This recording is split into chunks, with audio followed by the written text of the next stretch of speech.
반갑습니다. 인사 서로 나누실까요? 많이 좀 반가워해 주세요. 일주일 동안 못 만났는데 우리 일주일 동안 만나지 못한 형제 자매인데 많이 반가워해 주시기 바랍니다.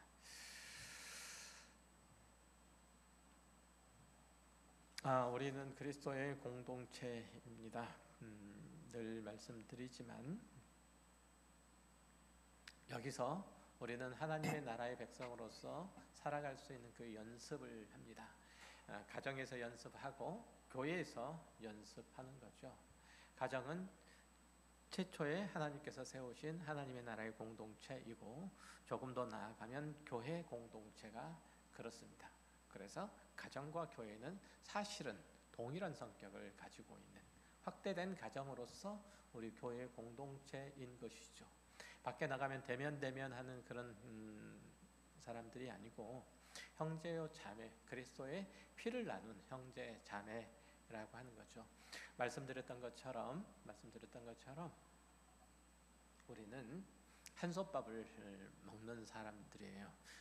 조금 이따 함께 식사를 나눌 건데 특별히 오늘은 회도 먹어요. 회를 먹어요. 회. 그것도 먹기 쉽지 않는 회를 먹는데 한 생선을 함께 나누어요. 한 식사를 함께 나눈다는 것은 굉장히 친밀한, 내밀한 서로 신뢰와 사랑이 없으면 유대에서 한 식탁을 함께 나눌 수 없습니다. 그만큼 한 식탁을 나눈다는 것은 굉장히 중요한 큰 의미를 갖추는 것인데 우리 교회 공동체가 그래요. 설교인 듯 아닌 듯 그렇게 보이는데 어쨌든 그 연습과 훈련들이 이 땅에서 반드시 이루어져야 되고 그것은 우리가 지금 가까운 교회라는 지역적인 그리고 물리적인 지역 안에서뿐만 아니라 주 예수 그리스도의 이름으로 서 있는 모든 교회의 성도들과 더불어 또한 그렇습니다. 그런 의미에서 특별히 이제 우리 가까운 교회를 넘어서 대한예수교 장로의 경소노회는 조금 더 큰 범위에서 이제 한 교회인 셈이죠. 만약에 여러분이 또 다른 지역으로 이사를 가거나 할 때 사실은 여기에서 교족부를 떼서 경소노회가 있는 다른 지역에 내가 이사 가고자 하는 지역의 경소노회 혹은 총회 소속의 노회로 그렇게 옮겨가는 게 사실은 맞아요.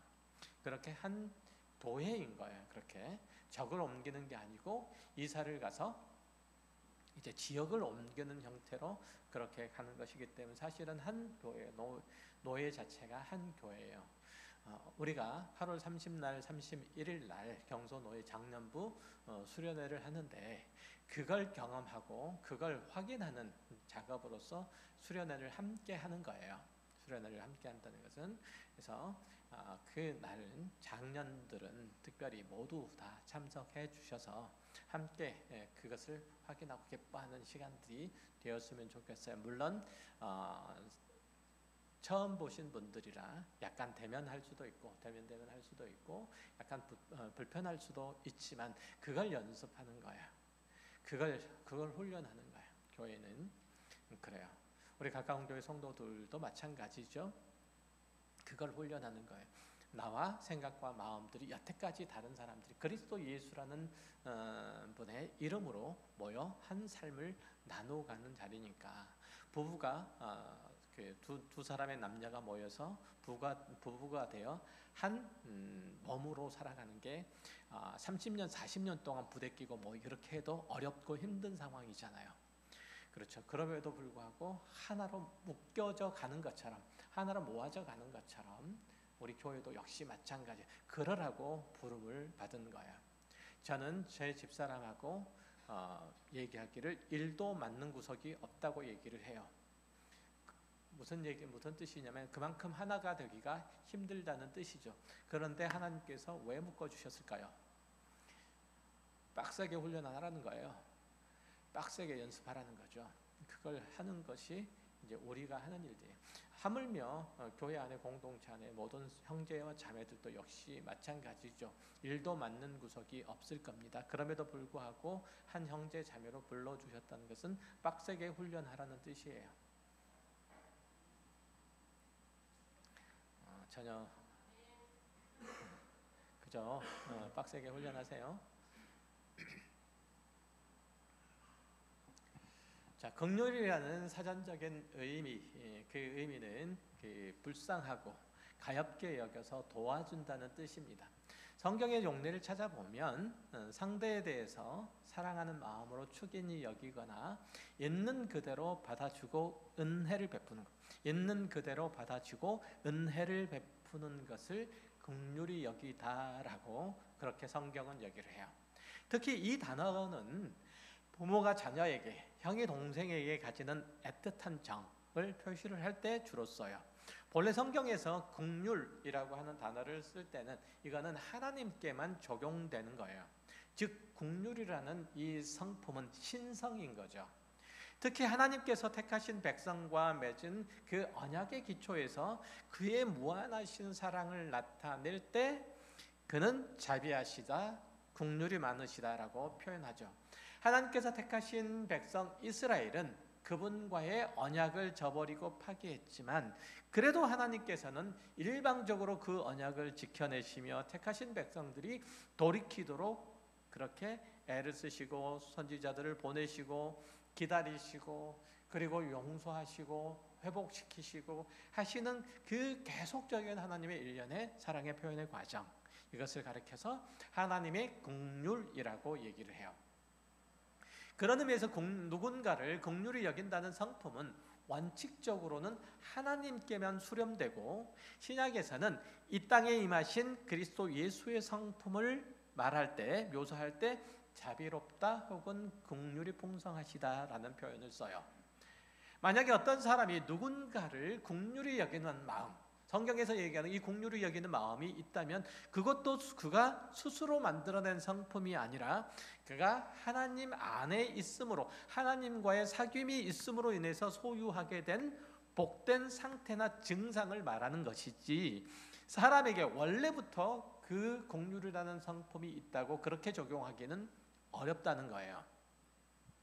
원래 타락한 인간의 마음 속에는 용서하고 그리고 치유하는 그 긍휼이 없어요. 목자 되신 하나님께서 무지하고 무력하고 부패한 인간을 긍휼히 여기셔서 찾아오심이 성자 하나님의 방림이시잖아요.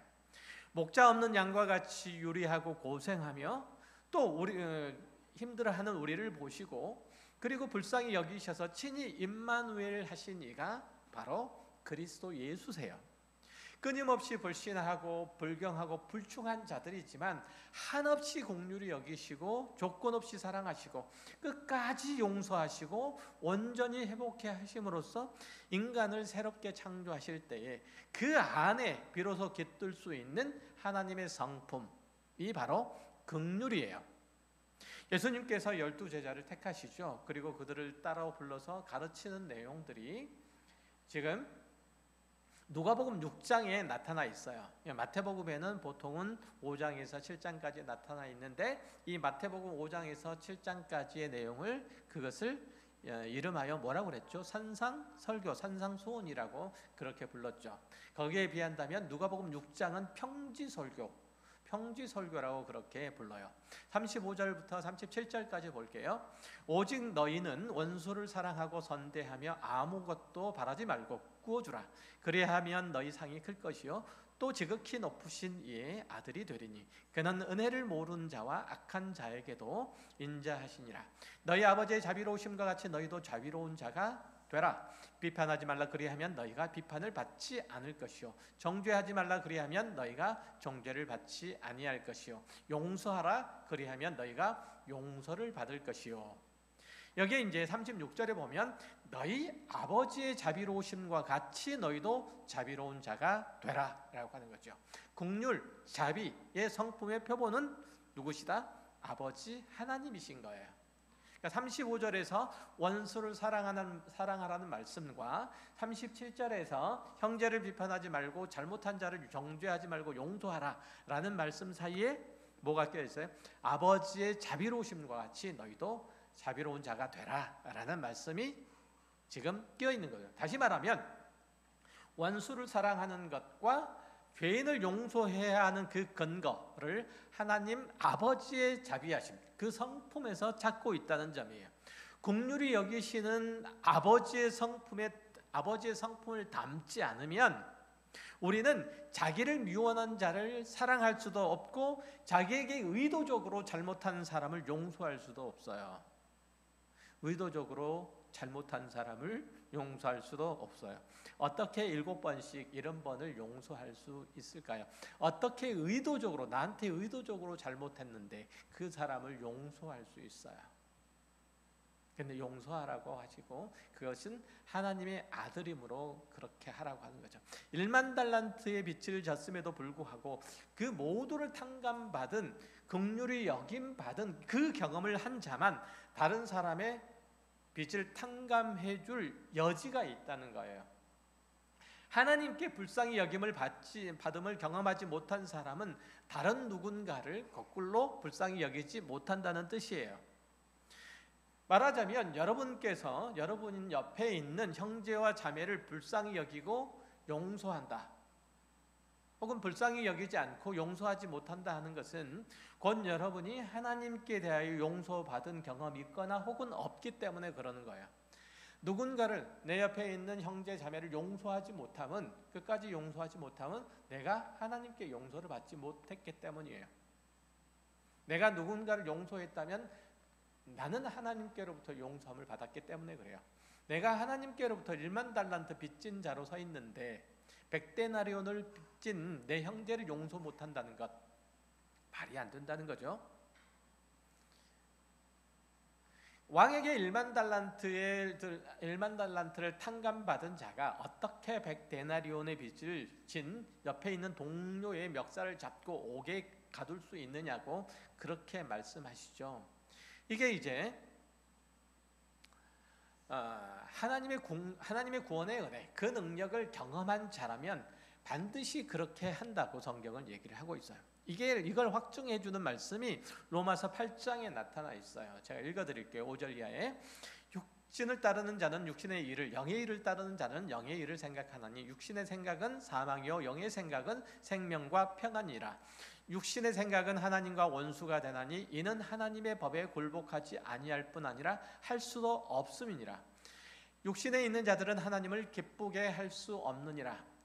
육신의 생각은 하나님과 원수가 되나니 이는 하나님의 법에 굴복하지 아니할 뿐만 아니라 할 수도 없다고 얘기를 하죠. 그러니까 육신에 있는 자들은 하나님의 긍휼과 자비의 법에 순종할 수 없다는 거예요. 다시 말하면 육신에 있다는 뜻은 무슨 뜻이냐면 육신이 지배하는 자, 궁극적으로는 구원을 얻지 못한 자들은 하나님의 긍휼과 자비의 법에 순종할 수 없는 거예요. 자신의 만족과 유익과 자랑과 과시를 위해서라면, 그걸 과시하기 위해서라면 죄라도 저지를 각오가 되어 있는 자들이 옆에 있는 사람들을 용서할 수가, 사랑할 수가 없는 거죠. 자신이 어떤 상태에서 구원을 얻었는지 모르는 사람은 다른 사람을 정죄하고 벼랑 끝에서 떨어뜨리기를 즐거워할 수밖에 없는 거예요. 모든 성도는 다 치우쳐서 함께 무익한 자가 되고 선을 행하는 것을 도무지 몰랐던 자들이에요. 우리는 과거에 다 그런 사람들이었다는 거예요.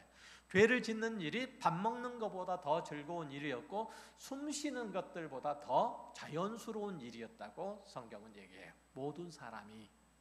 이것이 육신을 따르는 자들, 하나님과 원수된 자의 지금 현재 한결같은 모양새예요.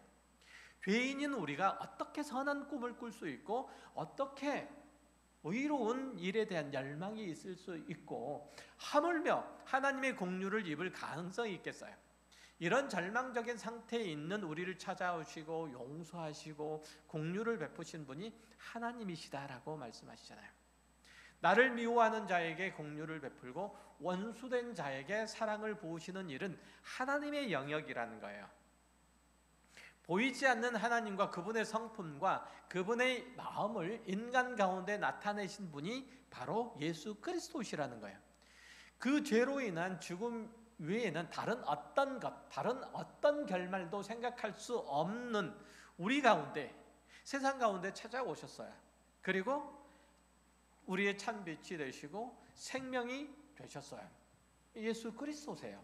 마태복음 9장 35절 이하에서 이렇게 말씀하세요. 예수님께서 이 땅에 오신 목적에 대해서 분명히 말씀하시고, 또한 이 땅에 오셨을 때 그가 행하신 일들도 분명하게 말씀하신 대목이 짧게 있어요.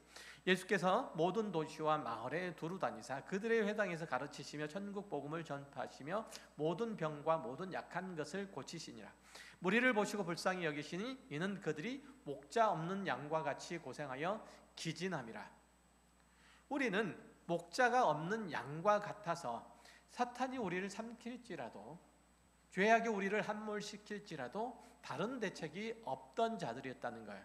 죄로 얼룩지고 영적으로 병들고 죽음의 삼키움을 당할 수밖에 없는 그런 존재였던 거예요. 우리는 빛을 보지 못하는 맹인과 같아서 하나님을 찾을 수 있는, 하나님의 진리를 찾을 수 있는 방법도 없고 결국 멸망의 길을 벗어날 수 있는 힘도 없던 그런 존재들이었어요. 이런 우리의 운명을 고치시고자, 우리의 처지를 극복시키시고자 하는 하나님의 긍휼이 그 아들을 이 땅에 보내심으로써, 그 아들은 십자가에서 자신의 목숨을 많은 사람들을 대속물로 내어주심으로써 그것을 이루신 거예요. 예수님의 긍휼은 우리의 절망적인 처지에 깊은 동정심을 보이심으로써 나타나신 거죠. 당신이 다른 사람보다 부유하고 우월하고 지식이 많음을 증명하기 위해서, 그래서 자기 앞에 있는 모든 사람이 그 앞에 무릎을 꿇고 머리를 조아리게 하시려고 그 일들을 행하신 것이 결코 아니었다는 거예요. 우리를 책망하고 나무라시는 한편 당신이 고귀하고 능력이 많으신 하나님이심을 증명하려고 그리스도가 메시아가 되신 것 아니에요. 그가 그리스도가 되심으로써 많은 사람이 어려움을 겪고 힘든 상황에 처한 것이 아니라 오히려 그의 낮아지심으로 우리를 높이시는 복된 발걸음이 되셨다는 것. 예수께서 이 땅에 오심이 그래요. 여러분이 다른 사람보다 더 많이 가져야겠다, 다른 사람보다 더 높은 자리에 올라야 되겠다, 다른 사람보다 더 많이 배워야 되겠다, 다른 사람보다 더 건강해져야 되겠다, 다른 사람보다 더 입김이 세져야 되겠다라고 생각하시는 이유가 뭡니까? 예수님과 똑같은 생각과 똑같은 마음으로 그렇게 하시기를 원하시는가요? 예수님은 환자에게 찾아온 의사와 같은 분이셨다고 말씀하시잖아요. 마태복음 9장 10절 이하를 제가 읽어드릴게요. 예수께서 마태의 집에서 앉아 음식을 잡수실 때 많은 세리와 죄인들이 와서 예수와 그의 제자들과 함께 앉았더니 바리새인들이 보고 그의 제자들에게 이르시되 어찌하여 너희 선생은 세리와 죄인들과 함께 잡수시느냐. 예수께서 들으시고 이르시되 건강한 자에게는 의사가 쓸데없고 병든 자에게라야 쓸데있느니라. 너희는 가서 내가 긍휼을 원하고 제사를 원하지 아니하노라 하신 뜻이 무엇인지 배우라. 나이는 의인을 부르러 온 것이 아니요 죄인을 부르러 왔노라 하시니라. 나는 의인을 부르러 온 것이 아니요 죄인을 부르러 왔노라. 이게 예수님의 긍휼이세요. 예수님께서 이 땅에 오신 이유고 예수님께서 하나님의 아들 된 이유시기도 해요. 우리는 여기서 예수와 바리새인들의 시각차를 볼 수가 있죠. 바리새인들의 눈에는 모두 다가, 예수님 앞에 있는 자들이 모두 다가 정죄받아야 할 죄인에 불과했던 거예요. 하지만 예수님의 눈에는 그저 도움을 받아야 할 지치고 상하고 병든 자일 뿐이었다는 거예요. 우리의 긍휼은 바로 여기서부터 시작되는 거예요. 여러분이 여러분 자신을 볼 때, 또 여러분 옆에 있는 사람들을 볼 때 다 그러한 사람으로 이 자리에 있다는 사실을 잊으시면 안 돼요. 그렇게 한 공동체로 묶여 있다는 사실을 망각하시면 안 돼요. 본문의 긍휼을 여기는 자는, 긍휼을 여김을 받는다는 의미는 신자가, 그리스도인이 어떤 다른 사람을 긍휼히 여긴 결과로 자신이 하나님 앞에서 긍휼히 여김을 받는다, 그런 뜻이 아니에요. 이게 내가 드리는 게 있으면 받는 게 있다, 이런 뜻이 아니란 말이죠. 오히려 자신이 병들고 상한 자로서 그리스도 예수께 긍휼히 여김을 받을 것을 깊이 인식하고 그분 앞에서 그의 자비와 용서하심을 입은 자, 그렇게 그분의 자비하심과 용서하심을 입은 그런 자가 다른 누군가를 긍휼히 여길 수 있다는 뜻이에요. 그러니까 내가 하나님으로부터 긍휼히 여김을 받지 못했다면, 그것을 경험하지 못했다면 나는 절대로 누군가를 진심으로 긍휼히 여길 수 없는 거예요. 하나님의 시각으로 긍휼히 여길 수 없다는 뜻이에요. 하나님의 마음으로. 그러니까 하나님이 그를 긍휼히 여기심을 경험하고 그리고 배움으로써 다른 사람을 긍휼히 여긴다는 뜻이에요. 서두에도 말씀드렸듯이 이 긍휼이라는 성품은 원래적으로 우리에게 있지 않다고 말씀드렸었죠. 그러니까 그와 같은 맥락으로 이해할 것이 예수님께서 가르치신 기도에도 나타나 있어요. 내가 드리는 게 있으면 얻는 것도 있다, 이런 식이 아니라는 거. 이렇게 되어 있죠. 우리가 우리의 죄를 사하여 준 것 같이 우리의 죄를 사하여 주옵시고, 우리가 옆에 있는 사람의 죄를 용서해 줄 테니까 주님께서도 우리의 죄를 좀 용서해 주십시오, 이런 말씀이 아니에요. 그러니까 우리가 다른 사람의 죄를 용서해 줬으니 하나님께서도 내 죄를 좀 용서해 주십시오라는 그런 교환 조건을 내세운 게 아니라, 우리도 죄 사함을 받을 자리에 있지 누군가를 심판하고 정죄할 처지에 있지 않습니다라는 뜻이에요. 우리는 우리가 용서해준 저 사람과 똑같이 오직 하나님의 긍휼을 구해야 되는 그 처지에 있는 자입니다라는 고백이에요. 이게 우리가 우리의 죄를 용서하여 준 것 같이, 그런 의미예요.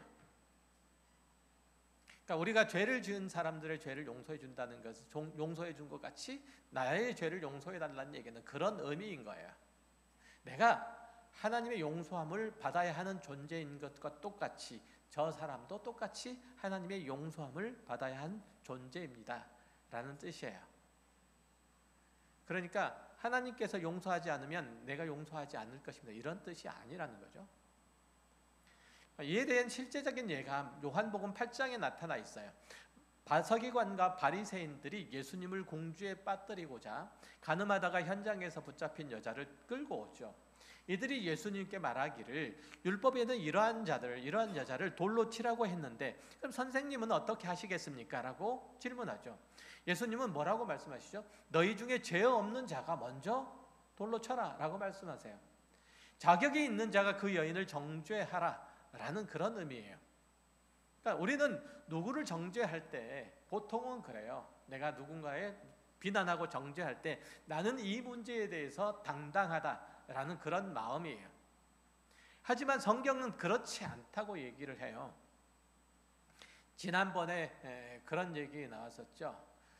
사회적으로 문제가 되는 미투 사건이 나타나든 아니면은 그 논문에 대한 대필이나 아니면 표절의 문제가 나타나든 또 다른 어떤 문제가 나타나든 그 모든 문제가 나타날 때 여기저기서 마치 들깨처럼 덤벼들어서 물어뜯는 이들이 많이 있었잖아요. 왜 그럴까요? 나는 이 문제에 대해서는 당당하다라는 생각 때문에 그래요. 그래서 어떻게 하고 싶은 거죠?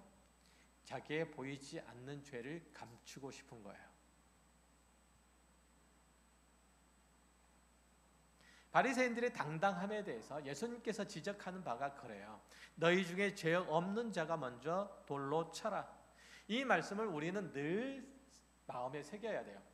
통쾌하다, 혼자 잘난 채 훌륭한 채 다 하던 자들이 이제 입도 뻥끗도 못하겠네, 이런 마음으로 여러분이 이 말씀을 보고 말면 안 돼요. 자기의 양심의 고발로부터 자유로울 수 없었던 이 서기관과 바리새인들이 서서히 꽁무니를 빼고 도망하기 시작하죠. 그 여인에게 돌을 던져서 심판할 사람이 아무도 없다는 거예요. 여러분은 이 여인에게 돌을 던질 수 있겠어요? 여러분이라면 그렇지 못할 거예요. 성도의 긍휼은 하나님 앞에서 깊은 자기 인식 안에서만 나오는 거예요. 하나님 앞에서 내가 누군가라는 자기 인식 안에서만 성도의 긍휼은 나오는 거예요. 진정한 긍휼은 나오는 거예요. 진정한 사랑도 거기서 나오는 거예요.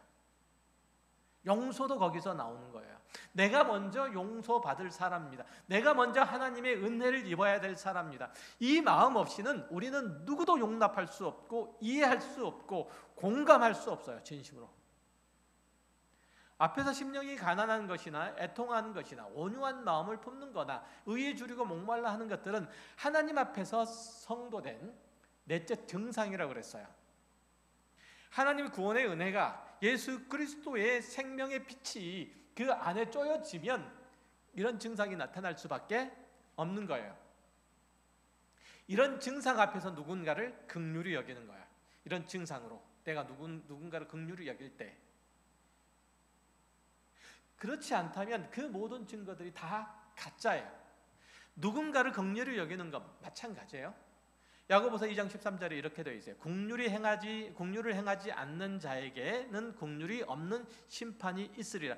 긍휼은 심판을 이기고 자랑하느니라. 이렇게 얘기하죠.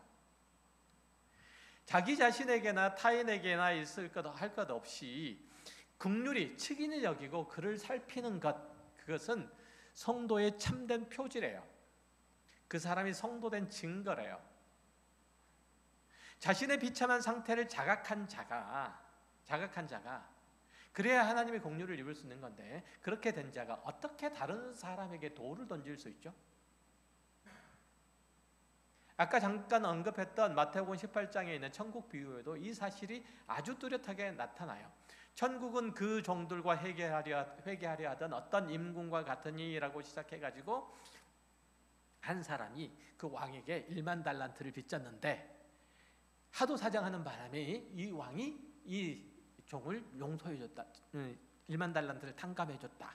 그런데 이 사람이 나가가지고 옆에 있는 동료를 만났는데 그 동료가 마침 자신한테 100데나리온을 빚졌다.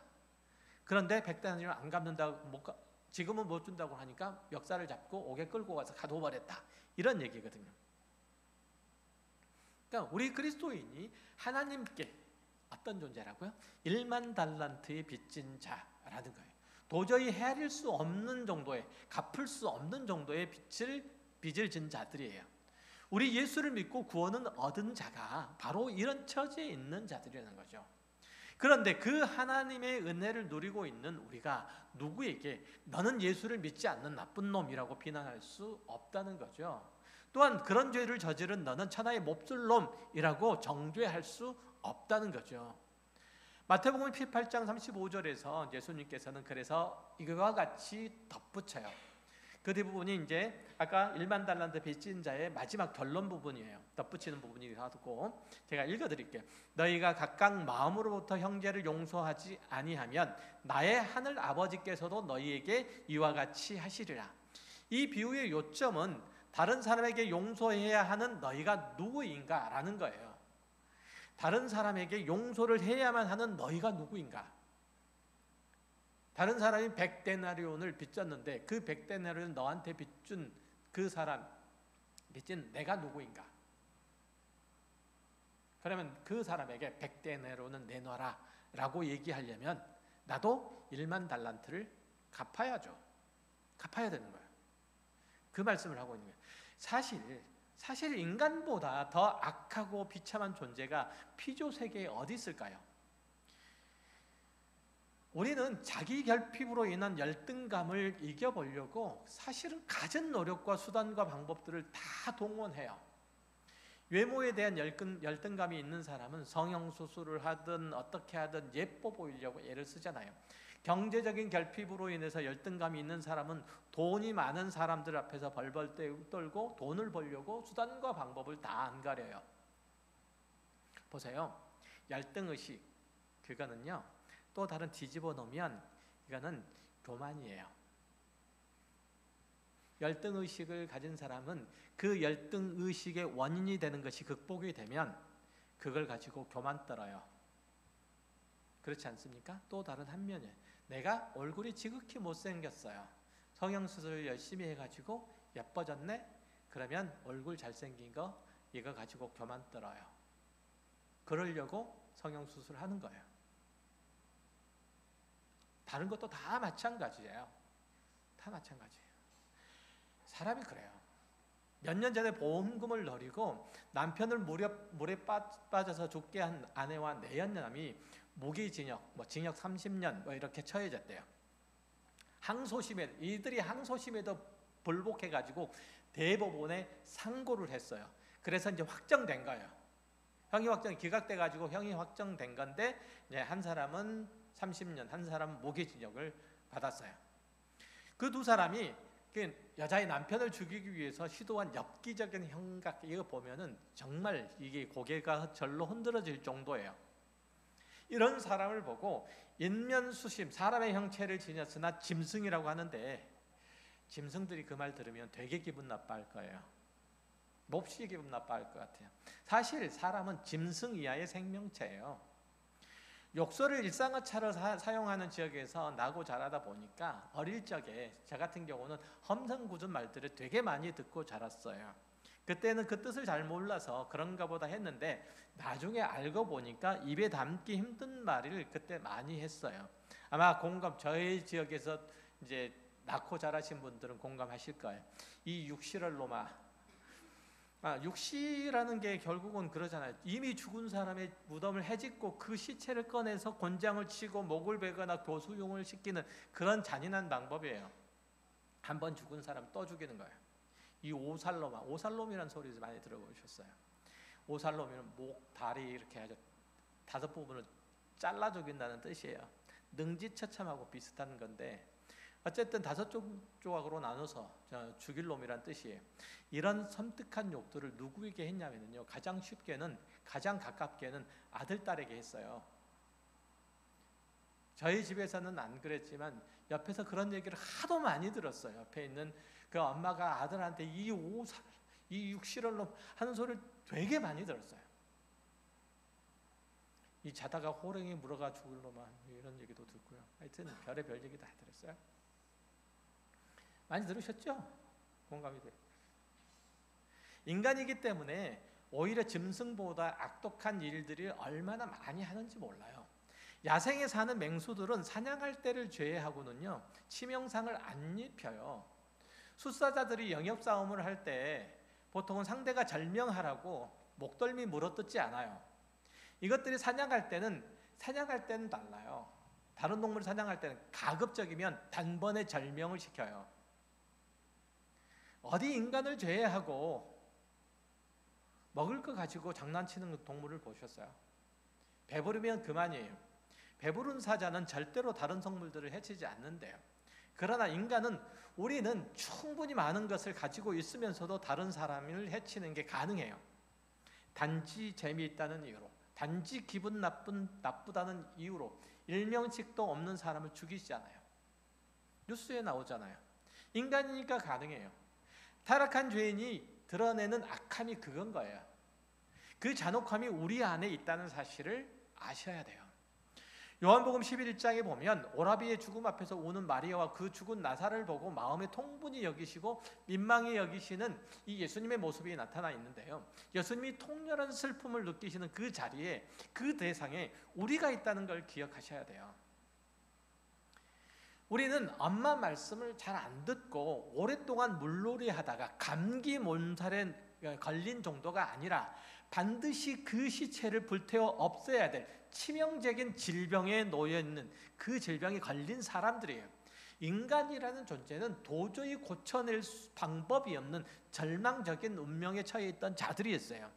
타들어가는 분노와 슬픔 때문에 몸서리가 쳐지고 그 고통에 머리끝이 쭈삣 설 지경에 이르는 거예요. 이게 예수님의 마음이었던 거예요. 사람을 보면 누구랄 것 없이 보편적인 인간들이 다 그래요.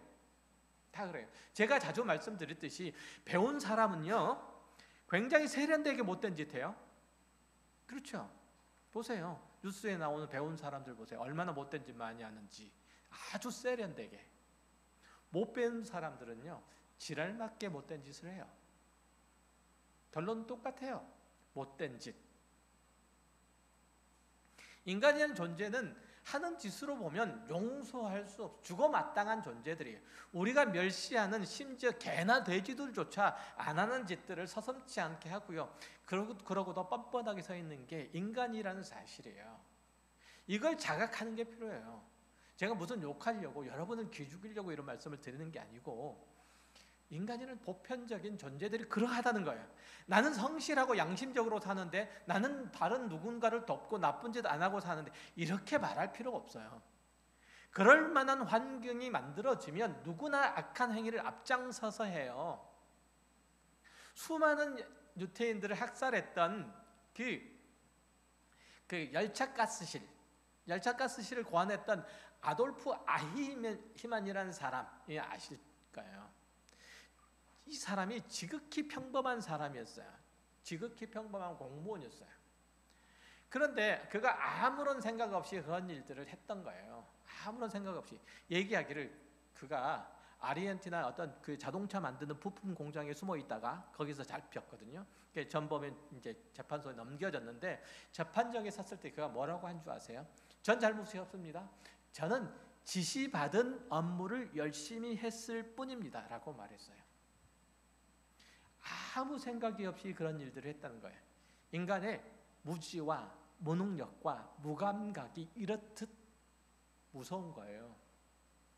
제가 몰라서 그랬는데요. 모르지 마세요. 모르면 안 돼요. 무지는 죄예요. 몰라서는 안 돼요. 무지했기 때문에 죄를 저지른 거예요. 무지했기 때문에 아히만이라는 존재가 나는 주어진 일들만 열심히 했을 뿐입니다. 사람들이 몰려오죠. 이 사람들은 위에서 사형을 시키라고 죽이라고 하죠. 그들이 편안하고 그리고 쉽게 그리고 나도 일을 쉽게 할 수 있는 그 방법을 고안하다 보니까 열차 속에서 어디로 가자. 그래서 열차 속에서 집어넣고 거기서 가스 주입해서 한꺼번에 죽는 거. 나도 쉽고 걔네들도 쉽고. 그러니까 열차를 가스실에 집어넣고 그 열차를 향하는 방향이 무덤으로 향하는 방향으로 가는 거야. 가서 그 안에서 죽여서 그냥 쭉 시체로 끌고 가서 한꺼번에 묻어버리는 거야. 얼마나 간단해요. 얼마나 그 일을 굉장히 효율적으로 했다는 거예요. 다시는 잘못 없다는 거예요. 우리가 누군가를 긍휼히 여기는 일들의 시작은 죄의 영향력 아래 살 수밖에 없는 자신에 대한 자각으로부터 시작된 거예요. 내가 잘났다. 나는 성인 군자다. 여기서 시작하는 게 아니고 그 사람이 저지른 죄도 제가 내 안에도 있다. 나도 그 사람과 다르지 않다. 우리는 신앙 때문에 의롭고 경건하고 겸손하다. 그리고 열심히 사랑을 베풀기도 한다. 그리스도인들이 많은 신앙에 그래도 어느 정도 가 있다고 생각하는 사람 그렇게 생각하죠. 그러나 한번 조금만 더 가보세요. 그러면 그들이 대부분들이 보면 그래요. 그를 위해서 애쓴 것이 보람이 없으면 내가 나보다 약한 사람들, 나보다 모자란 사람, 옆에 있는 형제 자매를 위해서 애쓰고 수고하고 한 것들이 보람이 없으면 나중에는 뭐라고 그런 줄 아세요? 결국은 분노예요. 내가 저 사람을 위해서 얼마나 많이 애썼는데, 내가 저를 위해서 얼마나 기도하고 얼마나 공을 들였는데, 내가 저를 위해서 얼마나 참고 인내하고 용서했는데 저놈이 나한테 저럴 수 있어? 그럴 수 있어요. 그럴 수 있어요. 그럴 수 있는 게 인간이에요. 그러는 게 인간이에요. 그것이 긍휼을 여김을 받아야 될 인간의 전형이에요. 사랑을 받아야 될 사람이 어떤 사람이냐면요, 원수예요. 원수. 불쌍한 사람이 아니고 내 원수야. 사랑을 받아야 될 사람이. 그거예요. 뭐라 하지 마세요. 여러분도 그렇게 긍휼을 받아서 커왔고 그래서 이제 좀 사람 노릇을 할 수 있는 거예요. 수많은 용서, 수많은 눈 감음 이 속에서 여러분 자라왔어요. 뭐라 하지 마세요. 너무 택택거린다고 하나요? 댕댕거린다고 그러지 마세요. 만약 하나님께서 알아들을 수 있는 사람만, 똑똑한 사람만, 잘난 사람만, 죄 안 지을 사람만, 나중에 써먹을 수 있는 사람만 골라서 구원을 하셨다면 여러분 중에 여기 있는 사람 중에 딱 한 사람밖에 없어요. 구원을 얻을 사람. 누굴까요? 저요. 나머지 아무도 없어요. 농담이고요. 누가 있을까요? 그 아무도 없어요. 그렇죠. 마태복음 5장 11절에서 뭐라고 말씀하시죠? 나를 인하여 너희를 욕하고 핍박하고 거짓으로 너희를 거슬러 모든 악한 말을 할 때에 너희에게 복이 있나니 기뻐하고 즐거워라. 하늘에서 너희의 상이 큼이라. 라는 말씀을 보세요. 예수를 믿으면 어떻다는 뜻이에요? 힘들다는 뜻이에요. 예수 이름 때문에 안 힘들면 안 믿는 사람이라는 거예요. 사람들이 여러분에게 손가락질하고요, 등에 칼을 꽂고요, 이용해 먹으려고 한다고 얘기를 해요. 그렇다고 해서 그를 용서하기를, 그를 포용하기를, 그를 사랑하기를 포기해서는 안 된다고 얘기해요. 그게 예수 믿는 사람의 팔자다. 아이고 내 팔자야. 내 팔자야. 어떡할 거예요? 팔자라는데. 그게 내 팔자라는데. 상대방이 눈에 거슬리는 일을 하는 모든 것이 우리가 함께 가진 것이기도 하다는 거예요. 이해되세요? 말씀을 마칠게요. 참된 긍휼은 나는 하나님의 긍휼이 여기심을 입은 자이다 라는 성도의 자각에서부터 시작돼요. 여러분이 바로 1만 달란트에 빚진 자라는 사실을 꼭 기억하세요. 언제 어느 순간에도 기억하세요. 그리고 무릎 꿇으세요. 누군가를 용서할 수 없거든. 아유 저 눈꼴 싫어서 그 다음에 안 할게요. 눈꼴 싫어서 봐줄 수가 없어. 이럴 때 내가 그 눈꼴 싫어서 볼 수 없는 그 사람이다 라고 하는 생각을 잊지 마세요. 여러분이 1만 달란트에 빚진 사람인 것을 알고 거기서 또 한 발자국도 더 나갈 수 없는 무능한 존재라는 것을 마음에 새기시고, 하나님께서 나를 이끌지 않으시면, 하나님께서 나를 용납하지 않으시면, 내가 그 사실들을 인정하여 내가 그것을 앙다물고 그리고 이 상황들을 견뎌내지 못하면 결국은 나는 아무것도 할 수 없다는 사실들을 기억하세요. 내가 이 앙다물고 그리고 참아낼 때, 이 상황을 견뎌낼 때, 그때 비로소 그가 용서가 되는 거예요. 납득이 되는 거예요. 그럴 때만 한숨 쉬고 나면, 앙당 물고 나면 아유 어쩌겠어. 아유 어쩌겠어. 그렇죠. 어쩌겠어요. 어쩌겠어. 그렇지 뭐. 여러분 안에 주님처럼 아니요 그렇게 안 나요. 막 하트가 뿅뿅 이거 안 나와요. 절대 안 나와요. 나에게 미운 사람이 어떻게 내 눈에서 하트가 뿅뿅 나올 수 있어요? 아유 어쩌겠어. 응? 잊지 마세요. 기도하겠습니다.